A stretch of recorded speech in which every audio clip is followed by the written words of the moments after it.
Friends, welcome to my YouTube channel in GS education with Souvik. দেখো, তোমাদের যে upcoming এক্সামগুলো আছে সেখানে কিছু বুকস আর অথর্স সম্পর্কে কিছু কোশ্চেন আসতে পারে কারেন্ট অ্যাফেয়ার্সে। সেগুলো দেখো আজকের এই শর্ট ভিডিওতে আমি আলোচনা করতে চলেছি। দেখো, সূর্যবংশম, যেটাকে কে লিখেছিল? শিবশঙ্করী। বিল গেটসের লিখিত একটি বই হচ্ছে কি how to prevent the next pandemic.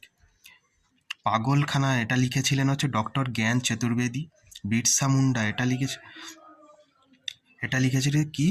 জনজাতীয় নায়ক, যে প্রফেসর অলোক চক্রওয়াল লিখেছিলেন। সাহিত্য একাডেমি অ্যাওয়ার্ড 2022 সালে কে? বাদ্রী নারায়ণ, যে তুমারি কে শব্দ, এর জন্য পেয়েছিলেন হচ্ছে সাহিত্য একাডেমি অ্যাওয়ার্ড 2022-এ। বিমল জালান লিখিত একটি বইকে the India story. Tomb of sand, এটা একটি বিখ্যাত, কে লিখেছিলেন হচ্ছে গীতাঞ্জলি শ্রী, যিনি